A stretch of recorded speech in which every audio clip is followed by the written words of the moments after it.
உஷார் மக்களே! சமீப காலங்களாக நாய் கடிக்குள்ளாகி உயிரிழப்போர் எண்ணிக்கை அதிகரித்து வருகிறது. தெருக்களில் நாய்கள் அதிகளவில் சுற்றித் திரிகின்றன.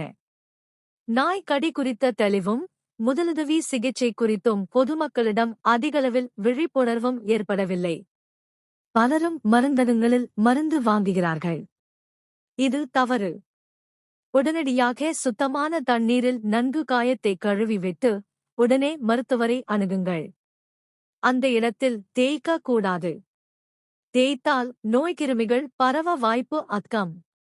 நாய் கடித்தால் மட்டுமன்றி அவை பிராண்டினாலும் அல்லது நாயின் உமிழ்நீர் நமது காயங்களில் பட்டாலும் உடனடியாக ரேபீஸ் தடுப்பூசி செலுத்திக் கொள்ள வேண்டும் என்று பொது சுகாதாரத்துறை இயக்குனர் டாக்டர் செல்வவிநாயகம் அறிவுறுத்தியுள்ளார். இது தொடர்பாக அவர் வெளியிட்ட செய்திக்குறிப்பில், கடந்த சில நாட்களுக்கு முன்பு ராணிப்பேட்டை மாவட்டத்தைச் சேர்ந்த ஒருவர் நாய் கடித்து 3 மாதங்களாகியும் ரேபீஸ் தடுப்பூசி செலுத்திக் கொள்ளாததால் உயிரிழந்தது விசாரணையில் தெரியவந்தது.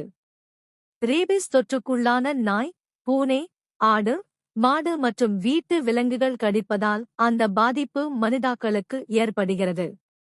நாய்கள் கடிப்பதால் மட்டும் அல்லாமல் அவை பிராண்டினாலும் நமது உடலில் உள்ள காயங்களின் மீது அதன் உமிழ்நீர் பட்டாலும் ரேபீஸ் பாதிப்பு ஏற்படும்.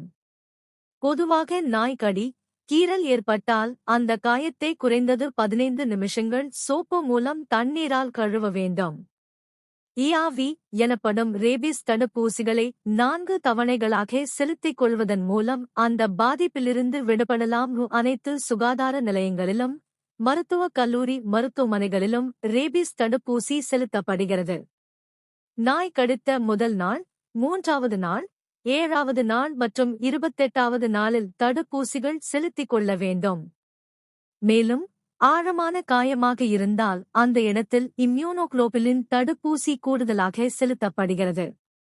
எனவே நாய் மற்றும் செல்ல பிராணிகள் கடித்தால் அலட்சியப்படுத்தாது பொதுமக்கள் உரிய நேரத்தில் ERV தடுப்பூசி செலுத்திக் கொள்ள வேண்டும் என தெரிவிக்கப்பட்டுள்ளது.